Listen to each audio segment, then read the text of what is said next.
crazy cause I'm speeding it like.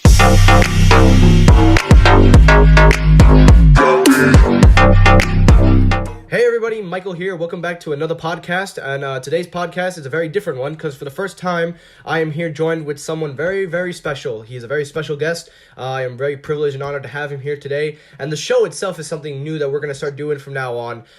Every once a week or twice I'll be getting into the MMA news because you guys seem to really enjoy when I start talking my mind out about MMA, UFC, anything like that. So I'm going to start doing that since I've said before wrestling has moved over to Hit the Ropes, that new YouTube channel we started up. Thank you guys once again for subscribing. I always appreciate you guys. But let's get this podcast going. Today I am joined with someone very, very special. This guy, to me, is one of the most honest, well-thought talkers of our time, and he is also a great friend. He's a great person. He's very smart, and I cannot believe I have the honor to make a video, or podcast in this case, with him tonight. And his name is none other than the legendary Joe Silverstein. Joe, welcome to the show. What's up, Mike? Thanks so much for having me on. It's really a privilege for me to come on tonight. And also, the same goes to you. You're doing a great thing with this YouTube channel. It's really picking up. It's becoming very popular. I've checked out some of the videos. I like them a lot. And just keep doing what you're doing. It's truly great. Thank you, Joe. I really appreciate it, and I always appreciate hearing good feedbacks. But thank you, though, for agreeing to come on. The reason I called you here tonight is we're going to talk about a few things. There's a little bit of controversy going on right now in the MMA world, and I figured who better to talk about it than someone that you and I do. We box MMA. You're a fighter. I'm a fighter. So we both have things in common, and I figured this was a very big topic, especially in UFC. So we're going to get right into it. So the first topic of the night is this whole cross promotion. So as you know, last year in 2017, we witnessed probably one of the biggest crossovers of brand history. The MMA world met professional boxing. We had the notorious Conor McGregor meet Floyd Mayweather. Now, 1 year later, history may seem like it's going to repeat itself, but it doesn't seem to likely be happening due to negotiations, and also there are some contingencies. But history is trying to repeat itself because Khabib Nurmagomedov, the undefeated lightweight champion, has put out a challenge to Floyd Mayweather. It has made headlines. Dana White has come out and said that he does not think that this will happen, that there have been talks, but he doesn't think it'll happen because he wants this in the UFC octagon. And Floyd Mayweather says he doesn't give a crap. All he knows is he's just going to cash it out, get as much money, and he wants to fight Conor McGregor again. Now, the whole issue with all this is raising the question is, do we need to see these crossover brands keep coming over with a boxing fighter, an undefeated professional boxer, going up against another undefeated MMA-style fighter, but the difference is you're pulling from one brand and going into another. So I want to ask you, on your take, what is your stance on the whole MMA boxing merge? What do you think of that? And also, do you think it's smart for Dana White to also, think that this is not going to happen with negotiations? And finally, do you think that we will see Khabib versus Mayweather, or a rematch of McGregor versus Mayweather? Sure, it's a very interesting question. So first, to whether or not we'll see Khabib Mayweather, I don't think we will see Khabib Mayweather. I think that the negotiations, to your point, are too complex. I don't think they're going to be able to get it done. And I also think that on Khabib's part, it would probably be a foolish thing. And this isn't to criticize or insult Khabib, but Khabib is a great wrestler. He's a great wrestler. And he's a good striker. He knocked down McGregor. You got to give it to him.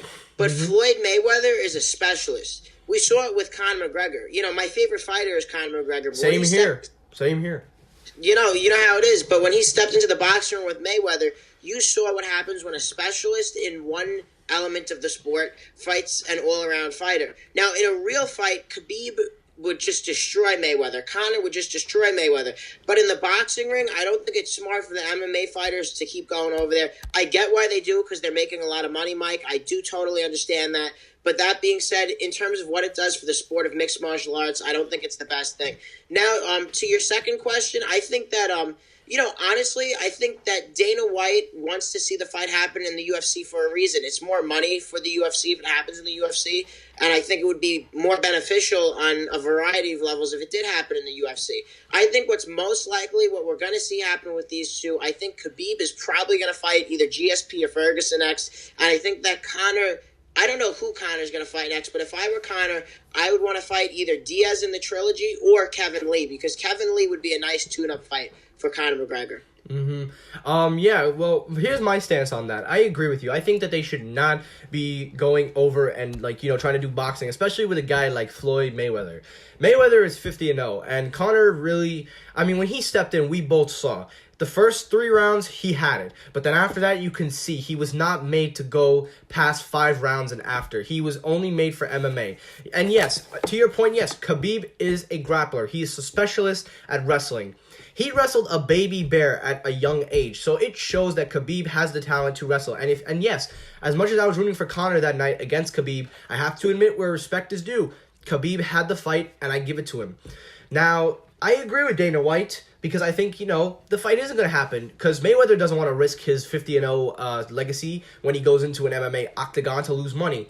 But I think that, the money standpoint, these fighters are going to get more and more recognition. If you look at Conor when he fought Eddie Alvarez and he became a two-double champion for the featherweight and the lightweight at the same time, his net worth jumped. And when he fought Mayweather during that same period, it jumped even further. Now he has his alcohol business. Now he's pretty much almost a recognizable star in the MMA history books. But my only thing is like, he needs to fight back. And he rushed in. He went into the MMA world, and he came back from, a year rest of whatever he was doing, and then he goes and fights Khabib, and you can see his mindset wasn't the same. And I agree. We should see him focusedly stay in the MMA. He says he wants to stay. He doesn't care about the money. All he cares about is just doing it for the fans. Now, whether or not that's his real mindset or he's just saying that, we have to figure that out, or we'll see in his performance. But I agree. It should be Nate Diaz for the trilogy. I would also like to see him, believe it or not, Ben Askren, the guy who got traded from One Champions. I know he's been calling out Conor, but Conor hasn't responded. But Ben has been posting a lot. He's saying that, he's just dodging me and stuff. I don't know, but that would be interesting to see. Jose Aldo has come out and said he wants a rematch with McGregor. So McGregor has a lot of opportunities to grow and keep his name intact along with what he's doing. So I'm going to keep following on McGregor. I'm going to follow on UFC and stuff, so I'll take care of that end for the viewers. But overall, I think, yes, this whole like, I guess I was going off topic, but this merge between two worlds, it doesn't collide well, especially with one being a specialist in one side and the other being in another. I think so. I think you're right about that. And a couple of interesting things that really makes me think about. The first is, to your point about McGregor not looking the same, there were shots in that fight that I thought he could have landed if this fight took place 2 years ago. There were plenty of openings where Khabib looked sloppy, where he was off-beat, off-pace, but McGregor just didn't capitalize on them. That's the first thing. And then the second thing I think we see, and it's a broader problem in the sport, and it does have to do with merging. I don't know if you would totally consider it merging, because Brock Lesnar originally, first he was a wrestler, then he went to UFC, then he came back to wrestling, then he just fought Mark Hunt, but then he was busted for steroids, and now he wants to come back again. But, to the point of merging and big money fights for the sake of big money fights, I love the show as much as anyone else, and I think that they're great. But I don't think that Brock Lesnar deserves a title shot against Daniel Cormier. I think that Stipe Miocic was really the longest reigning, the most title defenses heavyweight champion of all time in the history of mixed martial arts. And I think that it's only fair that he got his rematch against DC. Brock Lesnar, he lost prior to him going away. He lost his last few fights. And then, unfortunately, he got sick. He had to go away. Then he came back, won by decision, which was overturned because he was found to be doing steroids, which I think is really just a stain on his legacy and a stain on the sport. So I don't really like seeing him get the shot against DC, to be honest with you. You're absolutely right. And since I'm a wrestling fan, Joe, I can tell you from a wrestling fan's point of view, Brock Lesnar is a hell of a competitor, but he is one of the worst champions to have ever stepped foot into a WWE ring. And I'm going to say why, because I know wrestling fans are probably going to watch this. First of all, we had to go through almost a whole year of Brock Lesnar being the Universal Champion and only defending it maybe 4 or 5 times that year. Brock Lesnar has established himself as a money fighter. He doesn't care about fans. He doesn't care about the service. All he wants is titles and money. And we were grateful that, the wrestling fans, we lost him as the champion, and we thought he was going to go off to UFC, where DC challenged him. And now he won the title again, so we're going to have to probably go through another year of this. And I literally lashed out in my previous video on my wrestling channel, which you could check it out, guys. I'll leave a link. I basically flipped out and said this was the cheapest money grab idea that WWE could have ever did, because this is a cheap attempt to get views by putting Lesnar as the title holder, and we know that he doesn't care about the sport or care about the fans. But now you have Daniel Cormier, who is still the title holder, and that he wants to fight Lesnar. I mean, I have no problem seeing him fight Lesnar, but you're giving him a title opportunity where he already is a champion in one sport? Absolutely not. That should not be happening. I know everyone will say, "Oh, but it's historic. It's gonna make everything change." You realize you're going to bring down one corporation when you jump to another if you're a title holder. Because let's say you stay with the corporation UFC. So let's pretend for a scenario that Brock Lesnar wins this belt. Let's pretend he beats Daniel Cormier. Let's pretend that.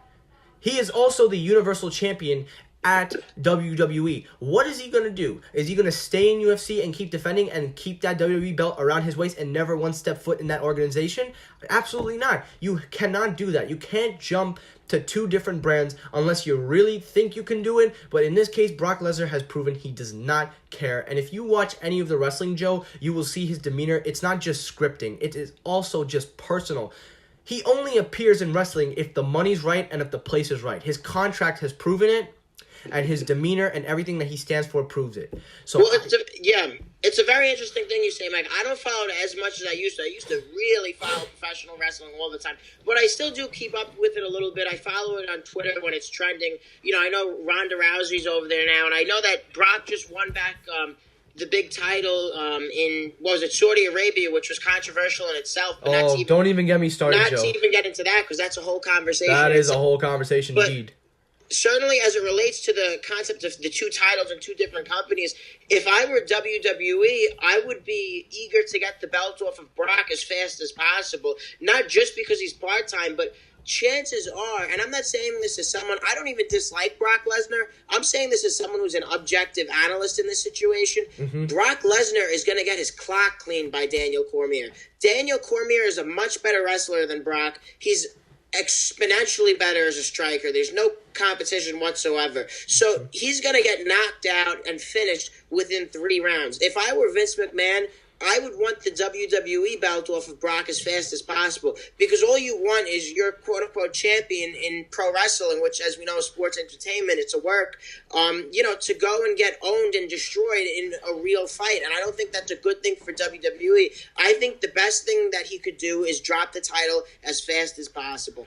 I would love to see that. Every wrestling fan right now, Joe, is begging for that because of what we've had to witness as Lesnar's champion. We have not seen a true title defender out of Lesnar. And honestly, WWE, I said this in my other podcast, Joe, if you watch it, you will not recognize me because I went off on WWE that night. And I don't care if anyone calls me crazy, they say I'm stupid. I stand by what I said. WWE has hit the lowest they've ever hit for viewership, and they've hit the lowest in terms of what they want to get out of it. And I said it. People are going to pay money, and they don't even care. You can continue to bash WWE all you want, but at the end of the day, you're going to still be a fan, even with all the bashing.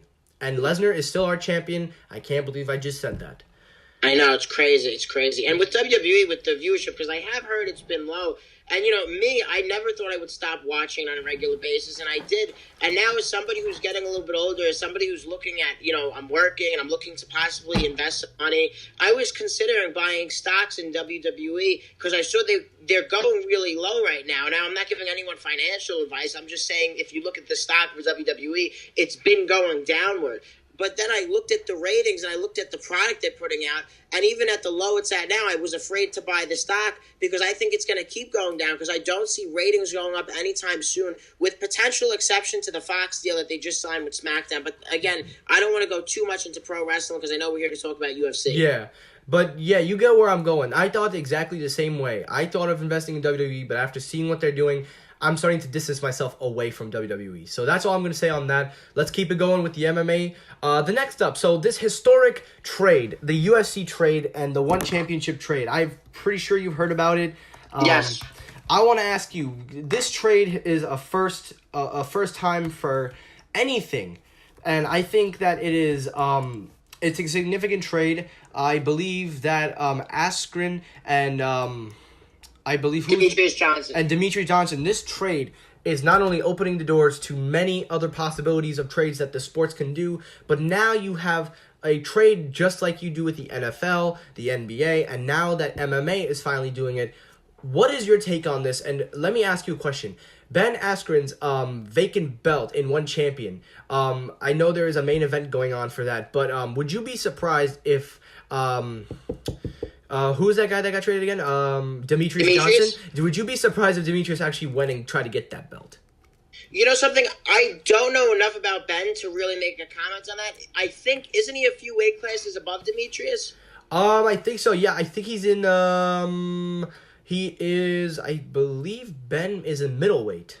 He's a middleweight, so I don't know necessarily that Demetrius would go and try to get that belt, but I definitely see Demetrius trying to get a belt. I'm not sure what the weight divisions are in One Championship. They're probably a little bit different than they are in the UFC, but I think for sure he could be a champion. If you could be a champion in the UFC, you could be a champion anywhere. Mm-hmm. Now, in One Championship, I don't follow it too much, but I do know that the little fighters are more so the main event fighters. Mm-hmm. So even though he couldn't get love from a lot of the fans in UFC, hopefully he gets the love over there.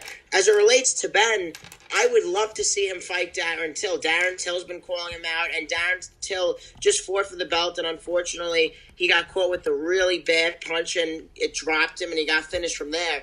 But, you know, I think that would be a very entertaining fight. Mm-hmm. I think, honestly, it is great that, you know, that we can now see potential matchups that we want to see. But another part of the question was, now that this door opens for many trades, so, for example, there are other corporations like that are in the MMA world, like Bellator MMA, professional fighter leagues. I follow Bellator MMA. I watch them on and off because, you know, I'm usually bored.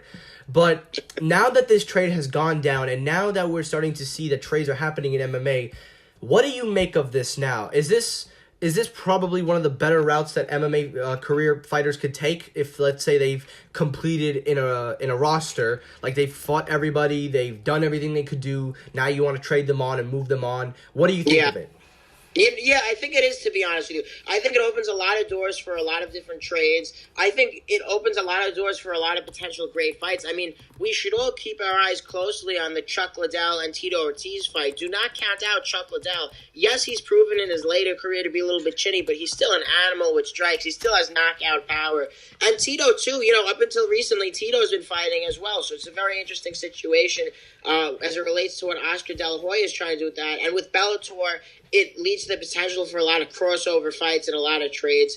I would love to see, Fedor, even though he's a lot older now, I would love to see Fedor against some of the big heavyweights. I would love to see Chael Sonnen possibly come back into the UFC.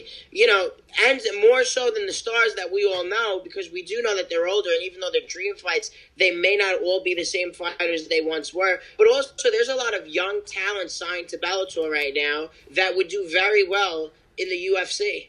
Mm-hmm.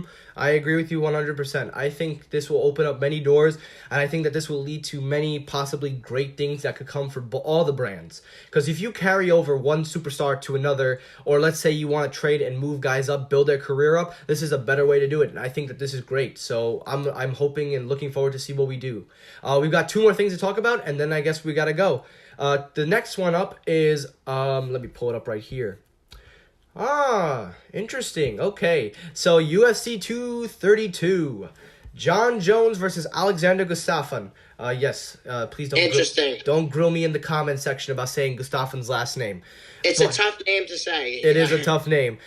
But apparently there is a lot of hype around this fight. But then there was recently starting to arise now that I've been noticing there's a lot of people saying it's a little too late. And I'm going to explain this, and then I'll let you say what you think about this, Joe, because I wanted to ask you, what do you make of this fight, the light heavyweight main event with John Jones and Gustafsson? But here is what the people are saying. The people are saying that although that this interpretation of a rematch is what they're calling it, an interpretation, because this match should have been done in 2014. This should have been done when they were in their prime. They believe that John Jones, after all that he's been through with his steroids, and Alexander Gustafsson being, latent in the game, he hasn't been MMA for almost a while now. I think a year he's been off or two. And considering that these guys are relatively getting up there. I mean, they're young, but they've been in the MMA world for a long time now. And with John Jones coming back, everyone is saying that this is a little too late. So I want to ask you, Do you think that this is a little too late, and what do you think of the match itself? So I think that it's not a little too late. I think both guys could still go from a physical perspective. To your point, even though they are young, they're only 31, 32, I think, but they have been in the sport for a very long time. But from the perspective of a fan, I'm not that excited to see another John Jones fight. You know, I had a couple of friends over the night of the Daniel Cormier-Jones rematch, and it was a very fun thing. I did root for Daniel. I did want Daniel to win, but I was happy for Jones when he won because it was a nice comeback story, and it was a story of redemption. Then 2 weeks later, it comes out that there were steroids in his system, and I couldn't believe it. Now, I know that there was various excuses as to why. Some people said it was contaminated creatine. Some people said it had something to do with some type of Viagra pills or something like that. Something but, like that, yeah. Whatever the case was, I just think we've seen John Jones in so many different situations with the DWIs, with the getting to an accident with the pregnant lady, with the steroids, just all the different scandals and all the different controversies with Jones.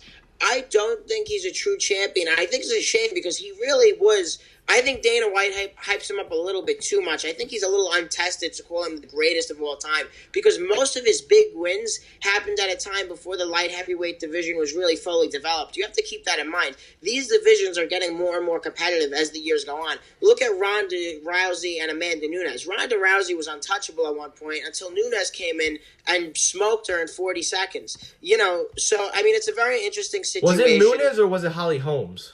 Well, it was both. Holmes came in first and knocked her out in the second round. Yeah. And then her comeback fight was against Nunes, who was the champion at the time.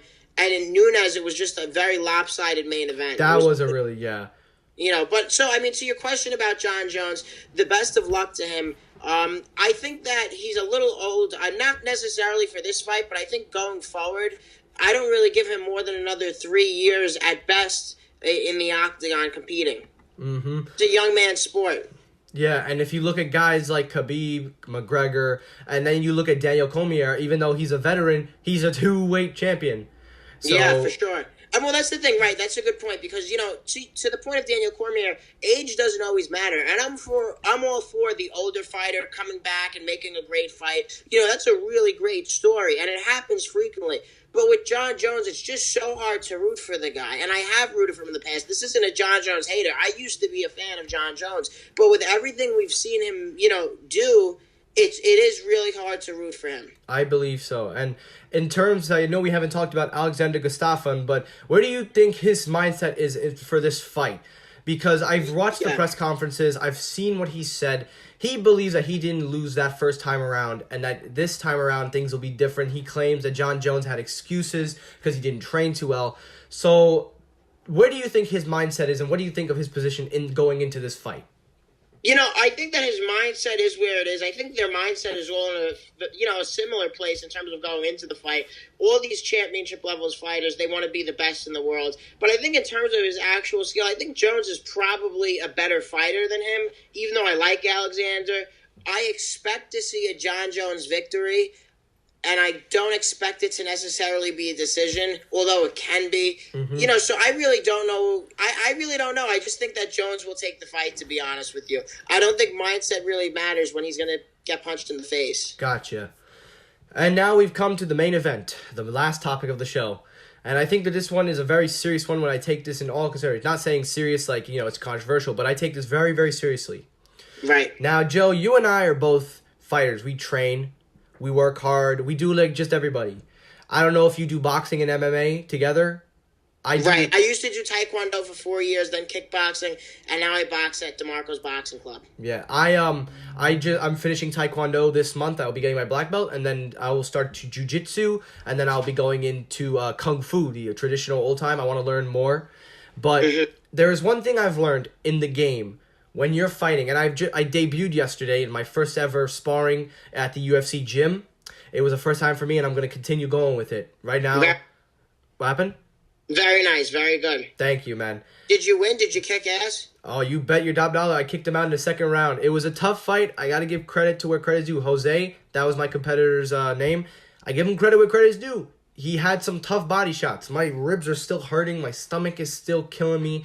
But at the end of the day, you know, it all comes down to skill. He was just as, like, you know, with me, we never fought, but he was a great fighter. So respect to Jose. You pulled off an amazing fight, and I got to tell you, respect given. You pushed me to my limit, and that was my only first fight. And even though I won just slimly with that roundhouse kick, you were close. You almost had me down, so I give you respect. I hope he watches this so he knows. But that's the key word in what I just said. Respect. Because, you know, Joe, when we fight, if you ever fought in anyone, which probably one day you'll get to see, or if you spar, there's one thing that always comes up. Two things, really. Respect and sportsmanship. Those two things are very keen when you're in the boxing, MMA, no matter what sport you're in. Respect and sportsmanship is always a must. No matter who it is, the opponent, the referee, your teammates, anybody. And lately, there is a lack of sportsmanship in the UFC. And I'm going to point out the most obvious one, and I want you to tell me your stance on this lack of sportsmanship that we've seen. I don't know if you've seen any. You can go ahead, but I'm going to explain. We all know what happened in October, Khabib versus McGregor. We're going back to this. I don't know why everyone keeps bringing this up, but somebody raised a very valid point to me the other day, which is why I'm going to talk about it. So Khabib and McGregor went head-to-head. Khabib obviously beat him. What we saw after the fight, and I've said this many times, I thought what we saw at the end of that fight was a disgrace. Khabib won the fight. He basically did everything he sought out to do. He shut up Conor McGregor. He made Conor humble. That's the key word, humble. But instead, we saw what happened. Khabib jumped the fence, attacked his crew. Then Khabib's crew jumped into the ring and attacked Conor while Conor was still recovering from what had just happened. Now, originally, I was like, okay, probably Conor's side had provoked the fight or probably did something. But after much watching, there were many videos that have surfaced, which I will leave one particular video in the description of this video, which, Joe, you can watch. There was a moment how everything started, and this is what the turning game is. This is what turned everything around. Khabib's teammates went over to Conor's side first. They went over first and tapped on his trainer's shoulder and provoked the fight, and that's when he caught him blindsided, when Khabib jumped the fence. So, as you can see, I thought obviously that this was obviously Conor's teammates doing this, but after much looking at this footage, it's safe to say that Khabib's team started this, and this is Khabib's fault. Now, the sportsmanship is this. Conor has come out and said, look, I give respect where respect is due. He said that Khabib fought him well, and he gave him respect. But we have not heard anything from Khabib. Khabib's manager, Khabib's coaches, everyone is cursing out Conor McGregor, saying he should shut the F up, he should move on, he's a chicken, he's a whiny, he should go open a liquor bar. So this is my point. The man came out and said you won fair and square, and he gives you respect. So instead of being humble and saying thank you, I appreciate it, and I get it, there's controversies, Conor said a lot of things, and Conor did a lot of things, but at the end of the day, Khabib walked out the winner, but what he did after wasn't right. So the least you could have did was at least give him minimal respect to some credit of the fight. So I'm going to ask you, Joe, this sportsmanship and respect is slowly starting to die down in this business industry because we've watched competitors. There are after the fights, but in this particular fight, there was no respect and there was no sportsmanship. So I want to know what you think about it. Well, you know what? I think it's a really interesting point that you raised here. I think that, Khabib jumping the cage and doing like a drop kick style move was disgusting. And the fact is this. Listen, Mike, leading up to a fight, there's tension, there's beef, there's this guy said this and that guy said that, and there's always that back and forth, and that's part of selling the fight. But after the fight, not only for Khabib to jump out of the cage like a lunatic and try to literally drop kick one of the coaches, one of the cornermen, but also for some of Khabib's guys to run in the octagon, like you noted, jump over the cage and start punching Conor in the head from behind was really something that was insane. I think it was damaging to the sport. I think, it also probably sets up a rematch in the future. It does give story to it. But I think that, also to the UFC's point, it was a really lose-lose situation. So it's hard to blame Dana White for this, in my opinion. I think that I almost feel bad for Dana White.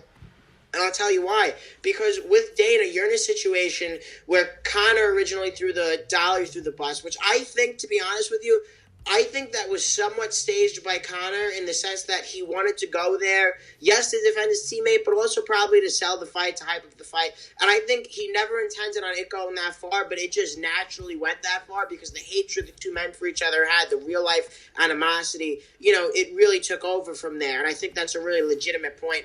But that being said, I think that what you have to also realize here is people criticize the UFC for putting the bus footage in the video. But what were they supposed to do? Because if they didn't put the bus footage in the promo video, then people would say that they're not telling the whole story. Mm-hmm. But when they did do it, people said you're using this to hype up the fight. And what do you expect? So it's a very interesting situation, to be honest with you. I think that it was refreshing to see Derek Lewis and Daniel Cormier really respect each other, like each other, laugh a little bit, and I think this was the perfect main event and the perfect fight to watch. Only 3 weeks removed from, what we saw happen.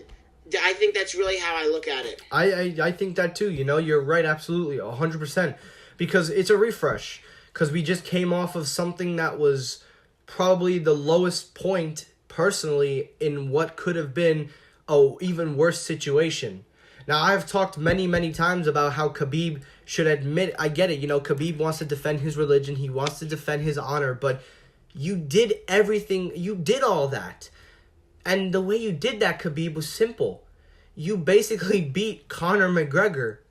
There's no and handedly beat him, too. He beat him, it wasn't close. And I'm a Conor fan. I was rooting for Conor. I was in Buffalo Wild Wings screaming like a lunatic, pounding the table, chanting McGregor. Everyone was looking at me. I was rooting for Conor. I'm very upset that he lost. But there's no disputing that it wasn't a competitive fight. The only round Conor won, which in all fairness to Conor was also the first round Khabib ever really lost, was the third round. And it was a narrow, he narrowed him out. It wasn't close. It wasn't a runaway round, rather. No, yeah.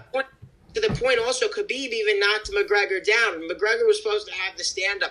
And that's what happens when you fight a wrestler. A lot of times when a striker fights a wrestler, they worry too much about looking for the takedown, and they forget to, look for those shots too. And that's how he hit him with that big overhand, beautiful right. And that really was a thing of art. It really, for anyone who understands, fighting, for anyone who's a fight fan, for anyone who's ever practiced any of the martial arts, that shot that Khabib landed was picture perfect.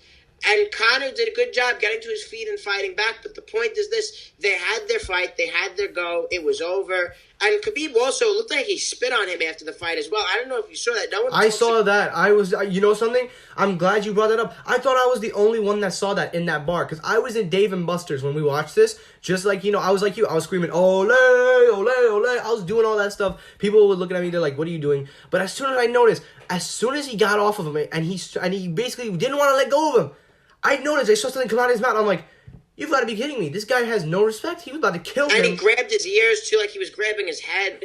And then that in itself, you have to understand something, Mike. That in itself would have been a topic of conversation, too. The fact that he didn't let go of the choke and that he spit on him after the fight. But that was totally overshadowed by the fact that he ran out of the cage like an eagle, like a lunatic. The eagle, get it?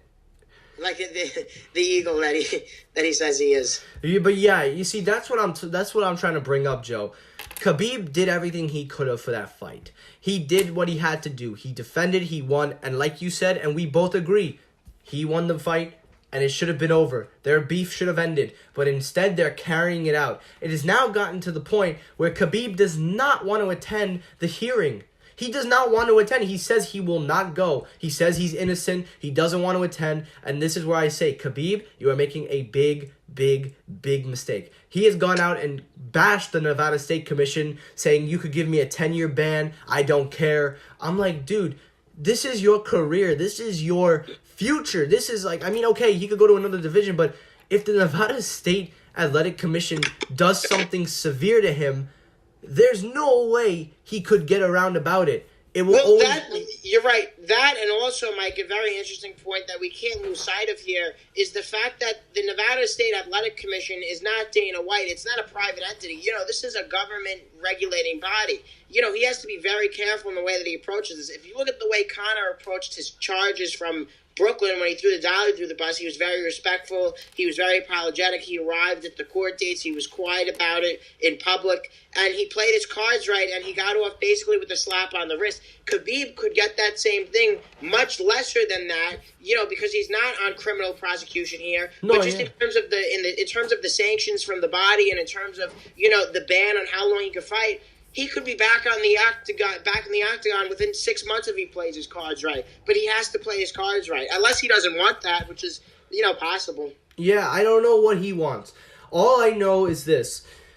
There was a lack that night of sportsmanship. But Conor actually kind of gave a little bit. Because if you watched him on that ground, he didn't curse, he didn't talk. He just sat there and he reminisced. And he stayed there like a man. He took his ass beating like a man. And I think that's why Conor is a true champion fighter. Even in defeat, he remains humble and he realizes, yes, I lost. If you watch, and I know you saw it, Joe, you and I both, everybody saw it. He stayed there. He didn't get up. He didn't throw any fights. He didn't punch Khabib when he won. He didn't even say it was unfair. He just sat there and he took it like a man. You're right. It's the truth. It really is. And, the thing, too, is he stayed on the ground even when he was spit on. Even when he was spit on, he stayed on the ground. The only reason he got up, because now people are saying Conor was part of the fight. Conor was part of the brawl. Conor only got, to become a part of the brawl because of the fact that, Khabib was attacking his cornerman. So it goes all ways. It's really a crazy situation. I hope they get this garbage cleared up, and I hope we see a rematch in 2019 at some point. I really do, too, and I really hope because I know Khabib's team right now, they're trash talking, they're doing this. Al Khawajahi, I don't know what his name is.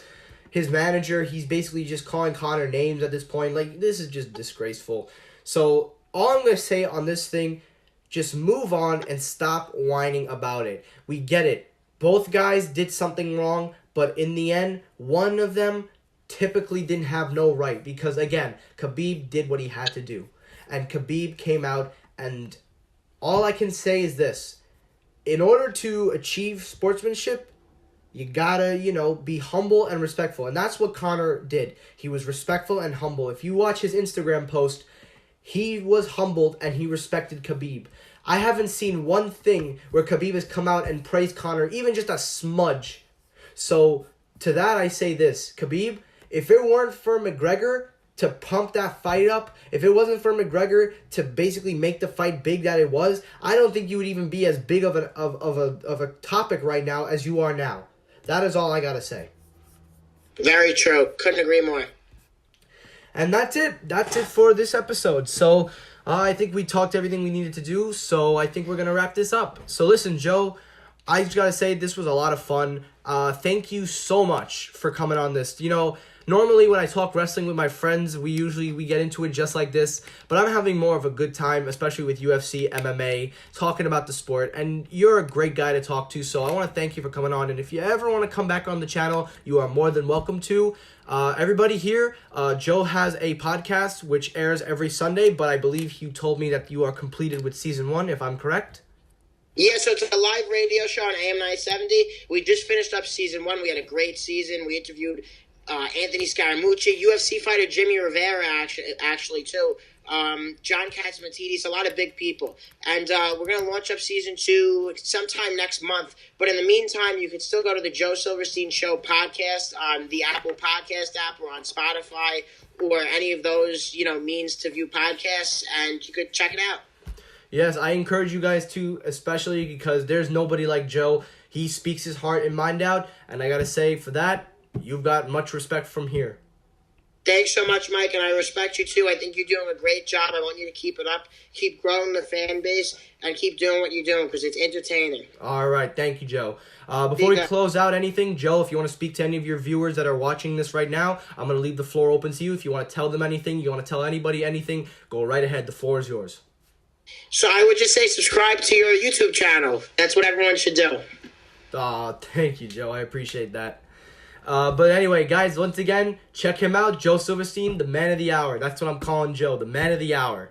Because thanks so much, Mike. Anyway, you guys all have a great night. Thank you once again, Joe. And everybody, I will catch you in the next one. Have a great night, and I hope you enjoyed this. Peace, everyone.